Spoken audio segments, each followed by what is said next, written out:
Halo brothers, balik lagi di channel Drama Ruang Tamu. Brothers, mantap. Mantapnya saya dibikin gak bisa tidur sama satu printer. Ya, itu di belakang Menteri Keuangan saya. Ada satu printer yang bikin mumet. No, korbannya no, satu lagi no, lihat no. Korban sama printer ini juga, cuman dia udah menyerah sepertinya. Cuman nggak ada usaha yang mengkhianati hasil ya brothers. Ini saya sharing, mungkin nggak semua mengalami, tapi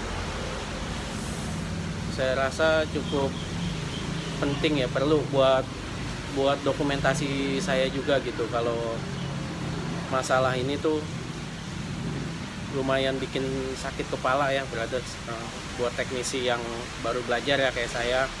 Nggak tahu, mungkin kalau yang udah jago-jago mungkin nggak sampai kayak saya gitu. Cuman beberapa hari saya cari referensi dari teman teknisi lain, saya chatting WhatsApp segala macem, nggak berhasil gitu. Cuman saya penasaran kan, saya sudah ganti semua spare part bahkan ya, cuman masalahnya saya belum ada mainboard aja nih. Untungnya saya belum ganti mainboard gitu. Kalau saya ganti mainboard mungkin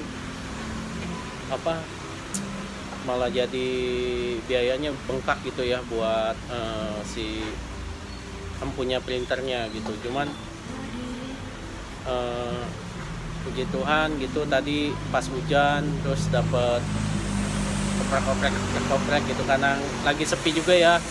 Jujur aja usaha lagi lumayan tergoncang gitu, usaha apapun ya. Masalahnya ada di printer ini nih brothers ya. Saya balik dulu kameranya. Nah ini dia brothers, sekarang udah ready ya. Sebelumnya nggak pernah ready encoder sensor, ini kabel printhead saya ganti, pompa saya ganti, terus yang berhubungan menghalangi ini, bahkan beltnya juga kemarin saya ganti sempet. Nah ini saya ganti pakai rumah catet sekalian nih. Belt barunya saya simpen lagi karena bukan beltnya. Encoder sensor samping saya ganti, encoder strip saya ganti karena errornya itu 0x EA gitu. Itu penyebabnya rata-rata biasanya ya, kalau customer yang lain tuh dari situ yang menghalangi pergerakan printhead. Biasanya rumah printheadnya udah oblak, terus beltnya udah jebol, udah ada yang jebol gitu. Terus apalagi kabel printhead nih, kabel sensornya udah jelek, bisa juga gitu. Terus itu semua berdasarkan pengalaman yang pernah saya lewatin ya, udah saya ganti.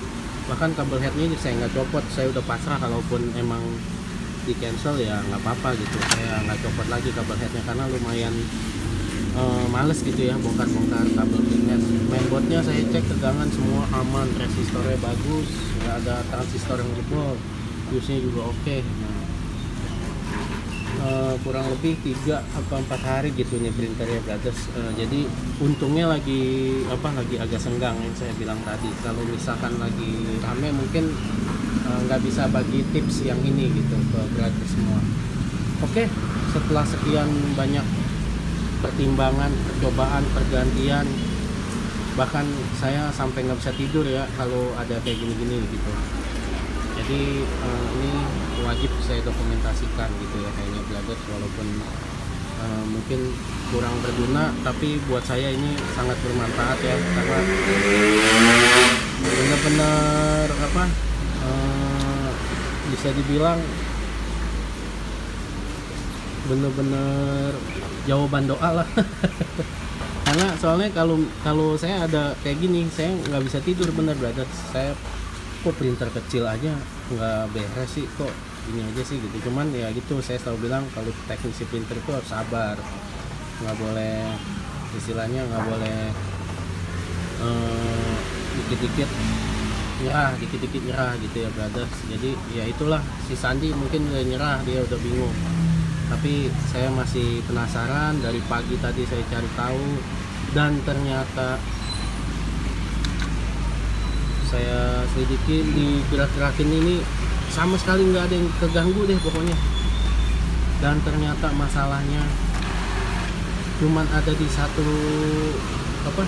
satu barang yang saya rasa jarang sekali ya ini kejadian ya. Mungkin dari sekian banyak kasus ini 10 mungkin ini bisa satu kasus lah dari 10 gitu. Jadi tadi saya geser-geser pergerakan tetenya, nggak ada yang berat, malah dibanding yang lain ini masih lebih enteng. Terus juga kalau misalkan ada yang mentok kan biasanya nggak sampai ke ujung, dia langsung balik lagi. Ini bisa sampai ke ujung. Nah ternyata saya nggak ngerti mentoknya di mana ya brothers nih. Ini dia nih barang yang jadi penyebabnya nih. Sebentar ya. Nah ini yang hitam ini nih brothers nih. Nah tadi posisinya ini harusnya ini udah saya kebawain ya. Tadi posisi dia ini ke atas gini brothers, jadi mentok ke atas. Lihat secara visual nggak ada bedanya yang posisi dia di atas sama di bawah, nggak ada bedanya. Tapi begitu saya turunin ke bawah sampai bunyi klik ya brothers. Ini kalau dikatasin bunyi klik tuh, ini bisa copot ya. Ini saya kebawain, saya dorong ke bawah. Setelah sekian banyak yang diganti, ternyata masalahnya cuman dari situ. Nih saya matiin lagi ya brother. Saya nggak mau katasin lagi ya, takutnya ntar dia error malah nggak mau balik lagi. Oke, lucu ya kadang, sama kayak hidup ya. Teknisi itu kadang kita ada masalah sebenarnya nggak rumit, tapi kita mikirnya sampai overthinking segala macem, sampai nggak bisa tidur ya kan. Ternyata masalahnya cuma sepele.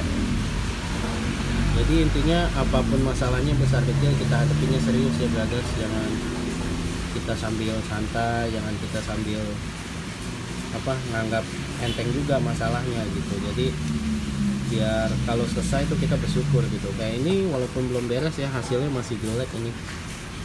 Saya sih ada feeling printheadnya udah nyampur, karena warnanya yang hitam tuh udah nyampur ke yang kuning tuh ya. Yang merah juga udah ada tinta hitamnya. Tapi berharap yang terbaik, nanti saya kasih nozzle head, besok saya tes lagi gitu. Yang penting permasalahan utamanya sudah ketahuan dulu gitu. Jadi reputasi servis saya juga di sini bisa dipertanggungjawabkan gitu. Saya nggak asal ponis, nggak asal ganti gitu. Customer nggak tahu kalau saya udah ganti segala macam gitu. Itu benar-benar resiko saya gitu, karena saya penasaran kemarin. Tapi ya puji Tuhan udah berhasil, udah nggak error lagi. Biasanya kemarin ketika warming up itu E1 OX EA gitu tulisannya gitu ya brothers. Saya rasa cukup sampai di sini dulu informasinya. Semoga bisa bermanfaat, semoga bisa jadi bahan referensi juga buat teknisi-teknisi yang mungkin sama-sama belajar. Akhir kata, jangan lupa bersyukur, jangan lupa bahagia. Sampai jumpa di tutorial printer atau di vlog-vlog saya selanjutnya. Terima kasih.